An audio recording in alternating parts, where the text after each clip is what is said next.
Chronique Siliane. Livre 1. L'ordre nouveau. Chapitre 12. Résurrection. Nadioska ne se sentait pas bien du tout. Ses poumons brûlaient à chaque fois qu'elle respirait, tout son corps était engourdi, et inconsciemment, elle refusait d'ouvrir les yeux pour regarder autour d'elle. Comment pouvait-elle être encore vivante? Impensable.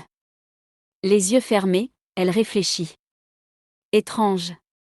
Elle ne sentait plus l'odeur de poussière et de sang qui l'avait submergée lorsque le tir du destroyer avait frappé l'immeuble.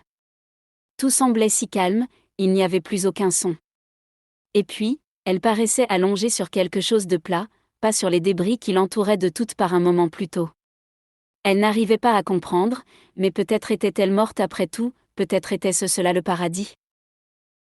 Un bruit se fit entendre, et les yeux toujours fermés, elle sut qu'une porte sas venait de s'ouvrir. Il s'agissait d'un son si familier, si aisément reconnaissable. Elle se trouvait donc dans un endroit où il y avait une porte sas. Le paradis en était-il équipé? Des pas s'approchèrent. Les paupières closes, elle les écouta avec attention. Il y avait quelque chose d'étrange dans ces pas, et après analyse, elle conclut que les individus qui marchaient prenaient soin de ne pas émettre trop de bruit. Oui, c'est cela. Il y avait bien plusieurs personnes, et elles essayaient de rester discrètes. Elle sentit une main se poser sur son front, douce, chaude, et possédant quelque chose de très familier. Toute son attention se focalisait maintenant sur cette main, et petit à petit, une idée germa dans son esprit.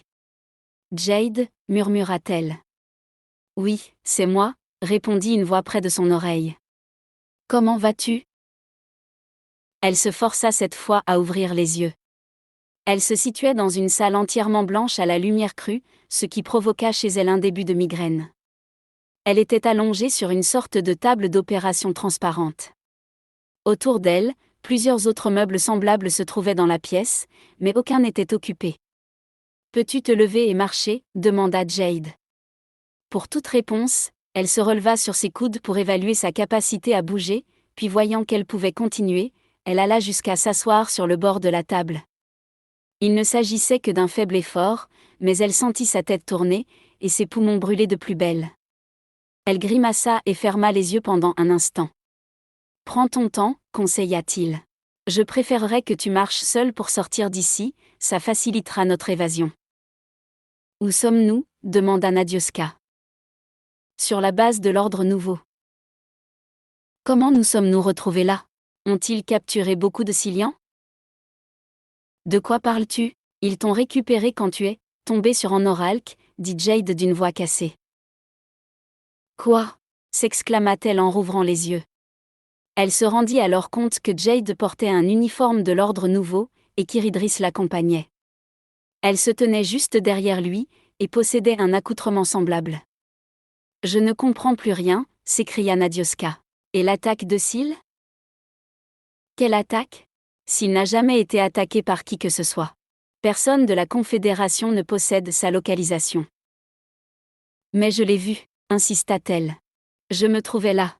J'ai pu me connecter au Naal et je sentais les gens mourir. »« Nad, » dit-il avec une voix douce, « tu as dû faire un rêve étrange pendant que tu te situais dans la cuve. On ne connaît pas encore les effets que ça a pu avoir sur toi. Tu étais morte, tu sais. » « Je sais, tu me l'as déjà expliqué.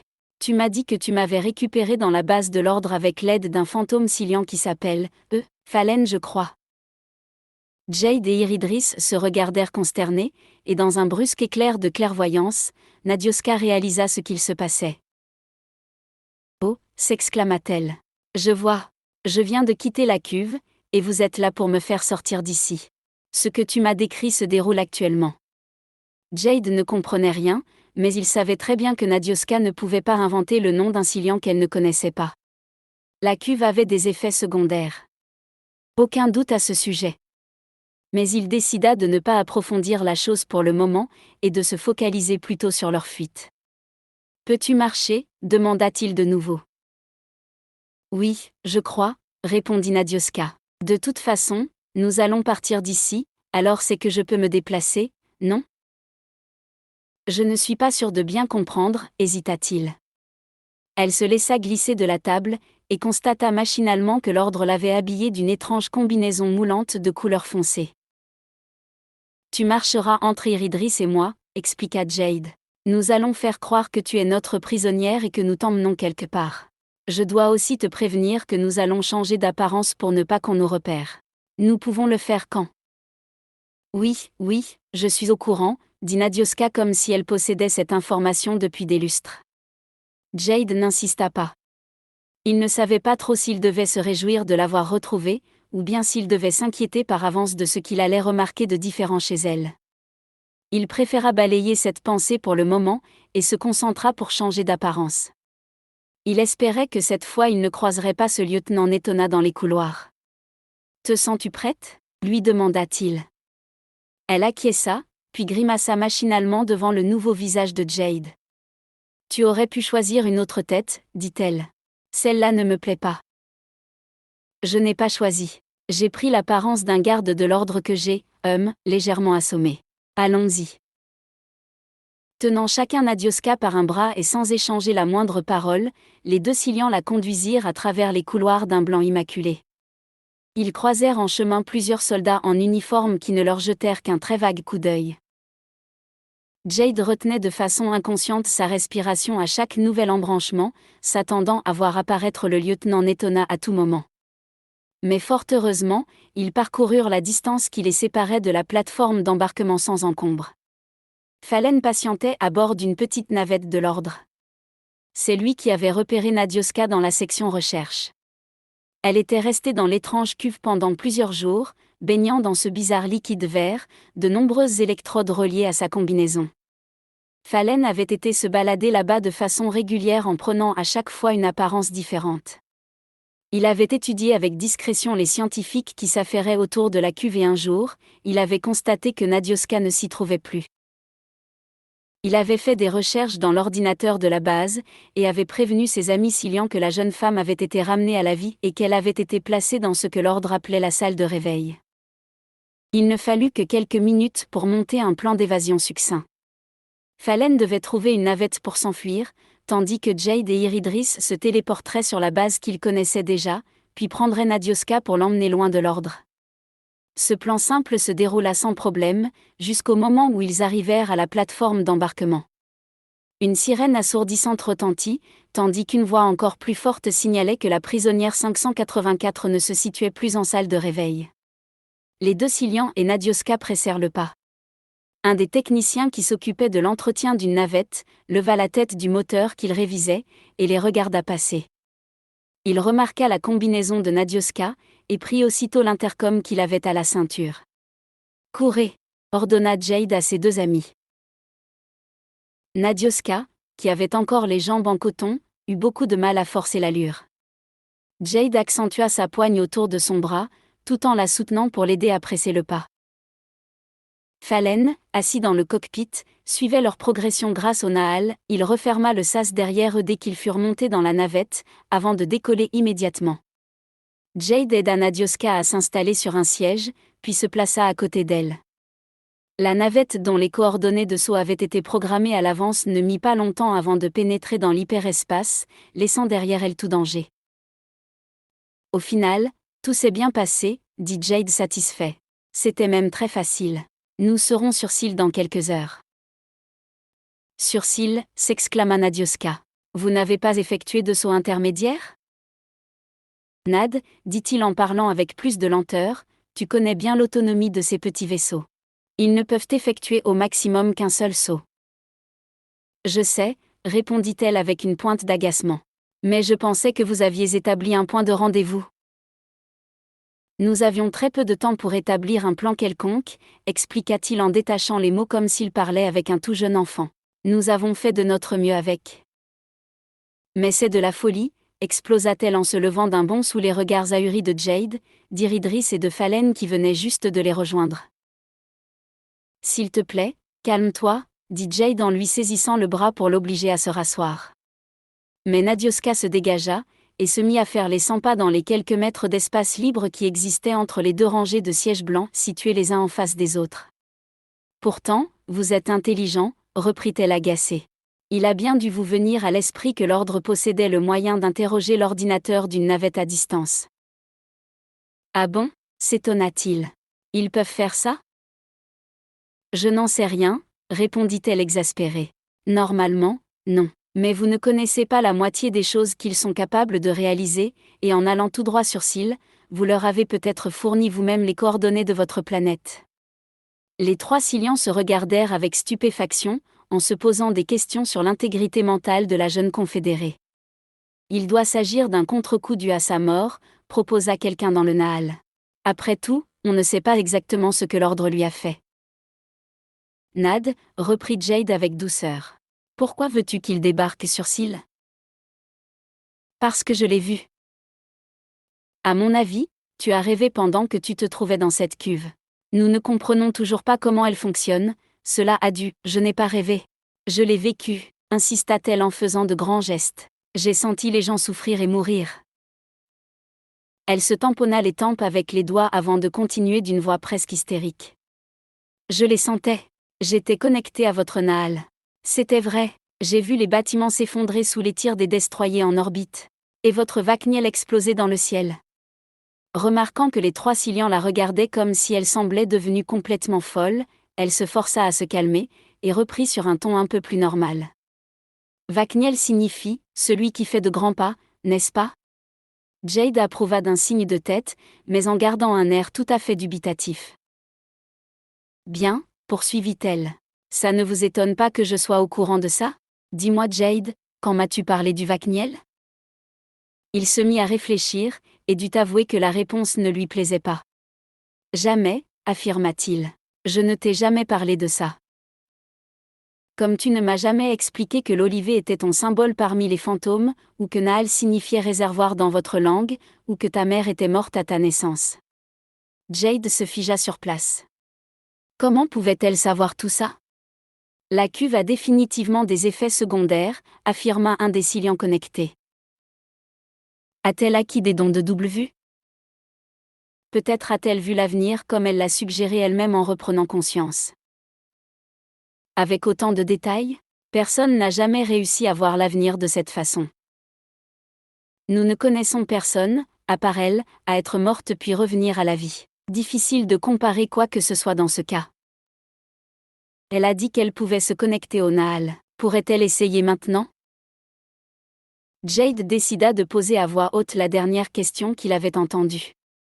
Nadioska s'assit sur un des sièges et se prit la tête entre les mains pour mieux se concentrer. Elle tenta de se souvenir des sensations qu'elle avait ressenties, de la porte qui s'était ouverte dans son esprit, et qui lui avait montré ce nouveau monde étrange qu'était le Nahal. Elle s'avoua vaincue au bout de quelques minutes d'intense concentration sans résultat. Elle se sentait fatiguée physiquement et nerveusement. Chaque chose en son temps, suggéra Dvalim en observant les traits tirés de la jeune femme par l'intermédiaire des yeux de son fils. Cela ne fait que quelques heures qu'elle est sortie de cette cuve. Dans l'immédiat, elle a avant tout besoin de repos. À présent Nadioska se sentait déprimée. Ses amis Sylians ne semblaient pas la croire malgré tout ce qu'elle avait raconté. Pire, elle avait l'impression qu'ils la prenaient pour une folle. Incapable de prouver ses dires, elle resta assise dans son coin sans parler, jusqu'à la fin du voyage. Jade essaya de la réconforter à plusieurs reprises, mais sans aucun succès. Il devait lui-même avouer qu'il demeurait dubitatif, malgré les informations qu'elle possédait et qu'elle n'était pas censée connaître. Dans le Nahal, cela avait engendré une discussion animée, et depuis les révélations étonnantes de Nadioska, il bouillonnait sans cesse, chaque Sylian y allant de sa propre théorie ou interprétation. Lorsque, quelques heures plus tard, la navette arriva sur Syl, on lui demanda de bien vouloir se laisser examiner par un médecin. On la conduisit dans une des salles de réunion du palais du conseiller, où une dizaine de Sylians attendaient en compagnie de Dvalim. La grande pièce possédait une immense baie vitrée qui laissait entrer la lumière dorée d'une belle fin de journée sur Syl. Il n'y avait aucun mobilier à part une quinzaine de sièges disposés en cercle au centre. On fit signe à Nadioska de s'asseoir et Natak qui était également là s'approcha d'elle pour l'examiner. « Je sais ce que vous allez trouver », affirma-t-elle d'une voix lasse alors que Natak posait une main sur son front. « Et que vais-je trouver » demanda le médecin aux cheveux hirsutes. « Rien », soupira-t-elle. « Absolument rien. Vous allez m'expliquer que tout va bien, que je n'ai aucune séquelle, que vous ne comprenez pas ce qui se passe, et que vous avez besoin de discuter avec vos collègues. Natak enleva sa main au bout de quelques minutes, et regarda l'assemblée de Cillian d'un air dubitatif. Il ne prononça aucun mot, mais Nadioska savait qu'il communiquait avec eux à travers le Nahal. Dvalim se tourna vers elle et prit la parole. Vous aviez raison, avoua-t-il. Vous n'avez aucune séquelle physique de votre décès et de votre retour à la vie. Nous sommes très perturbés par ce qui vous arrive, et nous avons besoin d'y voir un peu plus clair. Pourriez-vous nous raconter tout ce dont vous vous souvenez depuis en Oralk? Expliquez-nous tout, même des détails qui ne semblent pas avoir de la valeur pour vous. Nadioska s'enfonça dans son siège et ferma les yeux pendant un instant. J'étais avec Ilan dans le cockpit de mon cargo, commença-t-elle. Nous foncions vers le palais d'Anoralk pour secourir Jade et Iridris. Nous avons réalisé un atterrissage un peu rude, et nous nous sommes précipités pour aider les deux fantômes infiltrés. Ilan s'est attaqué à un des gardes, mais l'autre s'est tourné vers moi et m'a tiré dessus. Elle marqua une pause pour réfléchir. Je crois que je n'ai même pas ressenti de douleur. Tout s'est simplement arrêté. Pendant quelques instants, elle laissa aérer ses pensées, puis notant que les Cillians autour d'elle attendaient patiemment en silence, elle reprit, « Quand j'ai rouvert les yeux, j'étais sur Syl. » Les Cillians se regardèrent indécis. Je me trouvais dans ma chambre, enfin je veux dire dans celle que vous m'aviez attribuée, et puis... Elle hésita, mais se souvint que Dvalim lui avait demandé le plus de détails possible. Et Jade dormait à côté de moi. L'intéressé haussa un sourcil, afficha un léger sourire, mais resta silencieux. Je me suis levée, il m'a dit que cela faisait 6 mois que j'étais sur Syl. De nouveau, les Cillians se regardèrent sans émettre le moindre mot, et Nadioska devina qu'ils devaient sûrement communiquer entre eux en pensée. Je ne me souvenais de rien, alors il m'a raconté comment lui, Iridris et Fallen m'avaient fait sortir de la base de l'ordre. Et puis, il m'a parlé de différentes choses, comme du Vakniel que nous avons visité tous les deux, de son symbole parmi les fantômes, et puis de sa mère aussi. Natak était venu pour m'examiner, car personne ne saisissait pourquoi je ne me rappelais pas de ces 6 derniers mois. Mais il n'a rien trouvé et m'a expliqué que j'allais très bien et qu'il ne comprenait pas ce qu'il m'arrivait. Elle réalisa une autre pause pour rassembler toutes ses pensées. Ah, oui, s'exclama-t-elle au bout d'un moment. Je me souviens que Jade m'a dit que l'ordre avait perpétré un nouvel attentat juste une semaine après mon évasion. Ils ont attaqué Kerm. Cette fois, certains Cillians murmurèrent quelques mots, mais Nadioska ne les comprit pas. Ils devaient parler dans leur langue natale. Dvalim fit un léger signe de la main pour demander le silence, et encouragea Nadioska à continuer. Jade m'a aussi expliqué qu'aucun fantôme Cillian n'avait réussi à s'infiltrer dans l'ordre depuis Fallen et que vous étiez donc obligé de les observer de loin. Vous aviez noté que l'ordre avait mis en marche toute leur flotte, mais vous ignoriez leur destination. Vous pensiez qu'ils allaient attaquer une autre planète de la Confédération. En fait, ils se trouvaient en route pour Syl. Elle avait la gorge serrée malgré elle. Les souvenirs de la destruction de Syl restaient si vivants dans son esprit, qu'elle avait du mal à les évoquer sans ressentir un trouble important.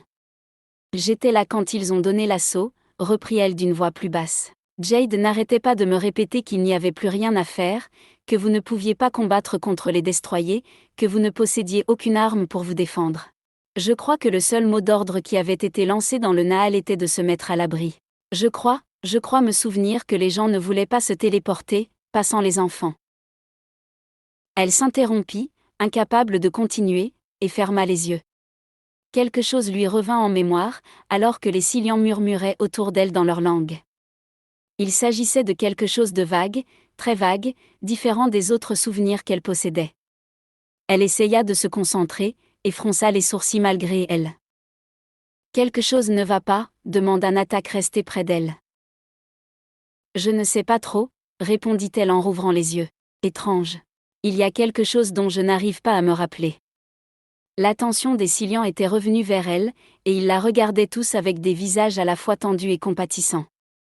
Je peux vous assister afin que vous vous rappeliez, affirma Natak. Il suffit que vous vous concentriez sur ce fragment de souvenir et moi je m'occuperai du reste. Le souhaitez-vous ? Elle jeta un coup d'œil autour d'elle. Elle acquiesça de la tête, et se focalisa sur la vision brumeuse qu'elle venait d'avoir, tandis que Natak lui posait de nouveau une main sur le front. Elle se sentit tout à coup tomber dans un gouffre noir comme dans un rêve, et pendant un instant elle crut perdre conscience. Quand le malaise se fut dissipé, elle constata qu'elle était allongée. Ses poumons brûlaient à chacune de ses respirations et sa gorge lui faisait mal. Son corps était endolori et elle semblait incapable d'effectuer le moindre mouvement ou d'ouvrir les yeux. Des gens se déplaçaient autour d'elle. Elle sentit quelqu'un lui prendre les pieds et un autre les épaules. On la souleva et on la posa sur quelque chose de plat et de froid. « Vous pouvez l'interroger, Seigneur », dit une voix d'homme non loin d'elle. Elle rouvrit les paupières avec difficulté. Elle se trouvait dans une pièce entièrement blanche, et des silhouettes floues bougeaient autour d'elle. Elle avait du mal à garder les yeux ouverts et à voir quelque chose de net, comme si elle était entourée d'un brouillard cotonneux. Quelqu'un s'approcha tout près, et elle tourna légèrement la tête vers lui. « Comment vous sentez-vous » demanda l'homme d'une voix qui ne possédait aucune compassion. Nadioska ouvrit la bouche avec difficulté. Elle avait l'impression que sa mâchoire ne répondait plus à ses ordres et que sa langue refusait de bouger. « Mal » réussit-elle à dire. « Normal » affirma-t-il sur un ton maniéré. « Vous étiez morte, voyez-vous. Mais vous voici revenue à la vie à présent. Grâce à moi. » Nadioska cligna les paupières pour essayer de dissiper le brouillard. Un flou persistait, mais maintenant, elle pouvait mieux apercevoir l'homme. Il était très séduisant avec un visage fin et des cheveux bouclés d'un beau noir brillant. Il portait un vêtement de grande qualité, orné de décorations en fil d'or. Le seul détail dérangeant dans tout cela, ses yeux. L'iris était d'un bleu très pâle, presque blanc, entouré d'un cercle plus foncé couleur marine. Il tendit la main vers les cheveux de Nadioska et en prit une mèche entre le pouce et l'index. « Ma cousine possédait à peu près la même couleur de cheveux que vous » affirma-t-il sur un ton rêveur. Il laissa retomber la mèche et son regard se fit plus dur. « Mais à présent, elle est morte » continua-t-il. « Tuée par la Confédération. Cette chère Confédération, si tendre et si douce avec ses sujets. » Une grimace vint déformer ses traits et pendant un instant, son visage ne conserva plus aucune trace de beauté. Il fixa Nadioska et prit un air hautain. « Qui êtes-vous » demanda-t-il sèchement. « Je m'appelle Nadioska Flomanten. J'appartiens à la caste des petits marchands. Mon cargo est le Vinestan et je me trouvais sur Caxido lors des attentats. » Elle n'en revenait pas de ce qu'elle venait de dire de façon spontanée, comme si quelqu'un d'autre parlait à sa place. Quelqu'un qui n'avait rien à cacher et qui semblait prêt à tout avouer pour peu qu'on le lui demande. « Comment avez-vous réussi à vous échapper si longtemps » questionna Elibaume. « Des gens m'ont aidé. »« Qui ?» ?»« Ils se nomment des Silians. Ils n'appartiennent pas à la Confédération. Ils viennent d'ailleurs et vivent cachés sur une planète dans notre galaxie qu'ils appellent Syl. » Le visage d'Elibaume changea du tout au tout, et Nadioska ne sut dire s'il éprouvait de l'étonnement ou de la colère. De toute façon, elle se sentait elle-même beaucoup trop mal pour essayer de faire de la psychologie. « Parlez-moi de ces Silians » demanda Elibaume et pendant une seconde, il ressembla à un serpent en train d'hypnotiser sa proie. « Ils viennent d'une autre galaxie » expliqua Nadioska dans l'incapacité de se taire. « Ils nous observent depuis très longtemps, et certains d'entre eux vivent parmi nous pour mieux nous espionner. Ils sont pacifiques et ne possèdent aucune arme, mais ils ont le pouvoir de prendre d'autres apparences, de se téléporter, et puis il y a aussi ce truc qu'ils appellent le Nahal. »« Qu'est-ce » demanda Elibaume les yeux brillants. « C'est compliqué à expliquer. »« Essayez tout de même » insista-t-il d'une voix doucereuse. Il s'agit d'une sorte de réseau éthéré avec lequel ils communiquent et stockent des informations. Ils accèdent à ce réseau par la pensée, sans aucun appareil. D'ailleurs, ils utilisent très peu de machines. « Pourquoi ces gens interfèrent-ils dans mes affaires » demanda-t-il. « Normalement, ils ne font qu'observer, mais cette fois-ci, ils ont décidé de m'aider. »« Pourquoi ?»« Parce qu'ils me prennent pour un personnage de leur légende. J'ignore réellement pourquoi, ils ne me l'ont jamais vraiment expliqué. »« Bien » murmura Elibaume. « Ces informations me semblent très intéressantes. Certaines se recoupent avec les différents rapports que j'ai pu recevoir au sujet de ces gens. Dites-moi encore plusieurs choses, Nadioska. Quelles sont les coordonnées de leur planète ? » Je l'ignore. Il fronça les sourcils, visiblement insatisfait de la réponse. Vous l'ignorez ? Insista-t-il. Ils ne me l'ont pas donné. Je sais juste que leur planète est aussi bien cachée que toutes leurs bases, impossible à détecter dans l'astrocarte par les moyens technologiques de la Confédération. Elibom émit un petit rire et Nadioska sentit un frisson lui parcourir l'échine.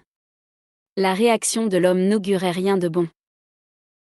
Et vous dites qu'il ne possède aucune arme ? Demanda Elibom avec un sourire en coin. Absolument aucune. Si quelqu'un attaque leur planète, ils ne pourront pas se défendre. Le sourire d'Elibom s'agrandit encore plus, et cette fois, Nadioska fut pétrifiée par la peur. Elle se rendait compte de la gravité de tout ce qu'elle venait de raconter, mais quelque chose la forçait à parler. Elle avait sans doute été droguée, ou bien il s'agissait d'un contre-coup de son retour à la vie. Elle n'en savait rien, et elle refusait d'y réfléchir, car un terrible mal de tête pointait son nez. Elibom fit signe à un des hommes qui se trouvait avec eux dans la pièce. « Poursuivez votre travail », dit-il avant de quitter les lieux sans jeter d'autres coups d'œil à Nadioska. Quelqu'un s'approcha de la jeune femme, et elle sentit une brusque douleur dans le bras droit, puis tout s'estompa autour d'elle et elle tomba de nouveau dans un gouffre noir et sans fond. Elle constata quelques secondes plus tard qu'elle était assise dans la salle du palais du conseiller.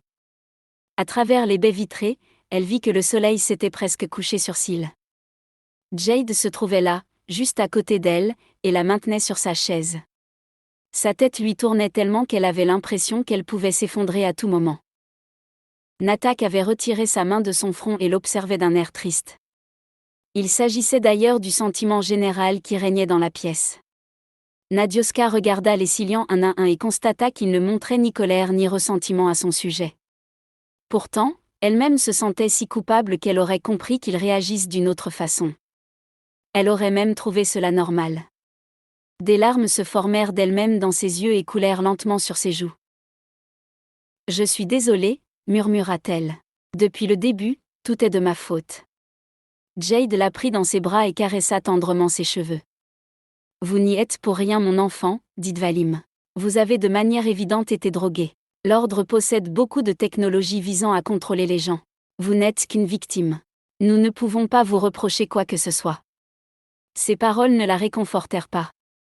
Elle continuait à se sentir coupable. « Jade, reprit Dvalim, ramène Nadioska dans sa chambre. Elle a besoin de repos.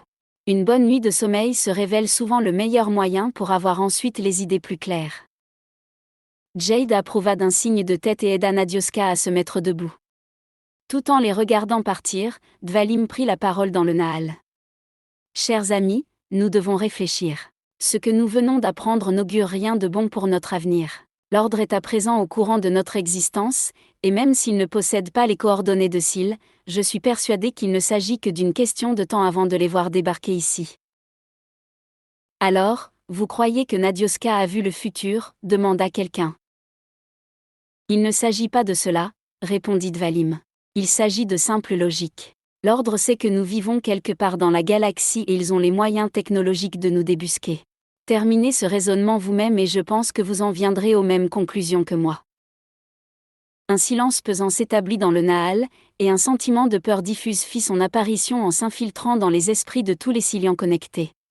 « Il nous faut prendre une décision, » continua Dvalim d'une voix plus autoritaire qu'à l'accoutumée. « Je propose de finir au plus vite la construction du Vakniel afin de quitter cette galaxie. »«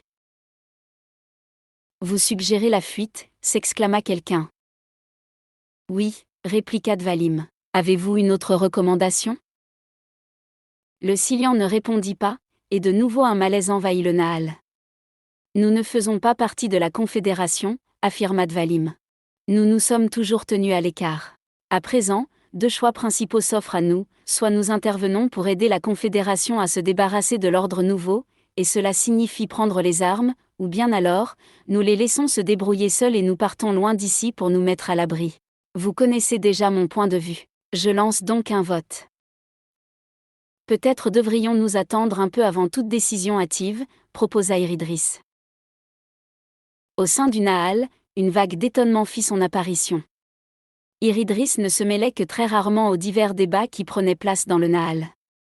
La plupart du temps, elle restait silencieuse et se contentait de voter sans donner d'explication quant à ses choix. Ce devait être la toute première fois qu'elle participait. Pourriez-vous nous en dire plus demanda Dvalim sur un ton à la fois doux et respectueux.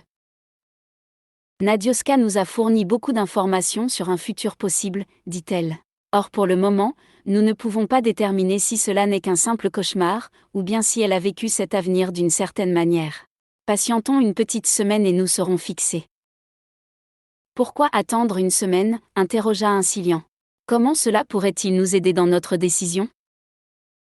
Parce que d'après Nadioska, dans une semaine l'ordre attaquera Kerm, expliqua Iridris. Si donc cela se produit, nous saurons qu'elle a réellement vu le futur. Nous aurons ensuite 6 mois soit pour quitter cette galaxie, soit pour nous préparer à combattre. Une semaine d'attente me paraît raisonnable, conclut Dvalim. Dans l'immédiat, le plus sage serait de détruire la navette de l'ordre avec laquelle Nadioska a été ramenée ici. Cette navette pourrait peut-être les guider jusqu'à nous. Maintenant que ce seigneur Elibaume connaît notre existence, nous devons redoubler de prudence. Netona sortit de la section recherche de la base principale de l'ordre. Les techniciens avaient été incapables de répondre à ses questions, et il savait que son seigneur allait être très mécontent. Il se dirigea vers la salle du trône où Elibaume devait sûrement se situer. En effet, lorsqu'il se trouvait sur la base, il se contentait de donner des instructions depuis cet endroit, ou bien allait se reposer dans ses appartements privés. On le voyait rarement ailleurs. Netona entra dans l'immense salle éclairée par les braseros aux lueurs rouges et dansantes. Il ne l'aimait pas beaucoup. Il ne savait pas pourquoi, mais il avait associé cette salle au nouveau visage qu'avait pris son culte, et il s'agissait d'un visage dont il n'appréciait pas tous les tenants et aboutissants. Le père d'Elibaume n'aurait probablement pas approuvé la voie que le culte suivait à présent. Netona l'avait suffisamment bien connu pour en arriver à cette conclusion. Elibaume paraissait si différent de son père, si imbu de sa personne, si colérique, et de temps à autre, d'étranges pensées traversaient l'esprit de Netona. Lorsqu'Elibaume l'avait fait libérer de la planète prison, il lui avait raconté comment la déesse lui était apparue. Parfois Netona se demandait si le changement de couleur des yeux de son seigneur et sa vision de la déesse n'avaient été uniquement provoqués par l'ingestion des baies nocives qui poussaient dans la forêt à côté du palais des Lasdad. Netona chassait ses idées de sa tête, mais elles revenaient sans cesse, lui soufflant à l'oreille que son soi-disant seigneur n'était en fait qu'un gamin immature qui se prenait pour le fils d'une déesse. Il ne devait pas se permettre d'avoir de telles pensées. Il s'agissait d'un manque de foi évident. Le trône se trouvant vide, il traversa rapidement la salle, le bruit de ses pas résonnant sur le sol de pierre. Arrivé devant la porte qui donnait accès aux appartements d'Elibaume, il frappa 2 coups secs. Une jeune servante vint lui ouvrir et le fit pénétrer dans le salon privé. Elle s'éclipsa pour prévenir son seigneur de la visite. Netona resta debout dans la pièce. Il n'osait pas s'asseoir sur l'un des fauteuils de velours bleu nuit, par peur de la réaction du maître des lieux. Les meubles de cette pièce paraissaient de très bonne qualité, et Elibaume avait dépensé une fortune pour se les procurer. Ils avaient un aspect vieillot, et ils rappelaient aux visiteurs éventuels qu'Anoralk était une planète peu évoluée au niveau technologique. Netona cessa de laisser errer ses pensées, et repassa dans sa tête les phrases exactes qu'il avait prévu de dire à son seigneur. Les nouvelles étaient mauvaises, et il savait qu'Elibaume allait sûrement faire une de ses crises de colère habituelles. Netona avait décidé de bien choisir ses mots, non pas pour éviter cette crise, mais simplement pour l'atténuer. Elibaume entra dans le salon. Pour la 20e fois de la journée, il venait de se coiffer en s'admirant devant sa glace. Avec une élégance maniérée, il s'assit sur l'un des fauteuils de velours et observa son lieutenant d'un air hautain. « Eh bien ?» se contenta-t-il de demander en levant un sourcil interrogateur. Le regard froid d'Elibaume posé sur lui, Netona oublia soudainement tout son beau discours. Incapable de se souvenir des mots qu'il avait répétés dans sa tête, il annonça les nouvelles sans embâge. Kerm refuse de payer leur dernier tribut. Quoi ? Hurla Elibaume en se levant d'un bond. Il fit quelques pas vers Netona qui s'interdit de bouger d'un cil. Effectuer un pas en arrière devant son seigneur serait l'équivalent de lui avouer à quel point il avait peur de lui, et cela, l'amour-propre de Netona ne pouvait pas l'accepter. « Puis-je savoir s'ils ont donné une quelconque explication » demanda Elibaume les mains tremblantes. « Ils disent qu'ils refusent de continuer à se soumettre à notre chantage. Ils pensent que l'affaire de Caxido leur a fourni toute légitimité pour prendre les armes ouvertement, sans craindre que le gouvernement ne réagisse. Ils ont signalé qu'ils n'hésiteraient pas à mener des actions offensives contre nous. Le visage d'Elibaume s'éclaira soudainement d'un sourire qui n'augurait rien de bon. Vraiment, dit-il d'une voix doucereuse, intéressant. Netona décida qu'il s'agissait du moment idéal pour annoncer la seconde nouvelle. Seigneur, je dois également vous annoncer que notre prisonnière a disparu, dit-il en se forçant à adopter un ton neutre. Contre toute attente, Elibaume n'explosa pas de colère, mais se contenta de fixer son lieutenant qui déglutit difficilement avant d'enchaîner. Elle a été récupérée par 2 de ses gens, Cécilians. Ils avaient pris l'apparence de 2 des nôtres pour s'introduire dans notre base. Il semblerait qu'ils puissent changer de visage à volonté. Ils opèrent de cette manière pour s'infiltrer. Nos techniciens ont été incapables de déterminer la direction de la navette qu'ils nous ont volée pour s'enfuir. Netona était finalement content d'avoir pu glisser une critique sur les chercheurs que payait l'ordre, mais Elibaume le nota. Netona, quoi que vous pensiez de la motivation de nos scientifiques, dit-il d'un ton sec, ils travaillent pour nous, et se sont révélés jusqu'à présent beaucoup plus efficaces que ce à quoi je m'attendais. Gardez donc vos remarques pour vous, et débrouillez-vous pour me trouver la localisation de cette planète secrète. Mais, Seigneur, je n'ai aucune indication pour. Elibaume haussa les épaules et tourna les talons. Débrouillez-vous Netona. Utilisez vos pouvoirs. Cela risque de prendre du temps, Cela m'est totalement égal, coupa Elibaume en prenant la direction de sa chambre. Je veux voir ces gens morts, c'est tout. Peu m'importe le temps que cela prendra.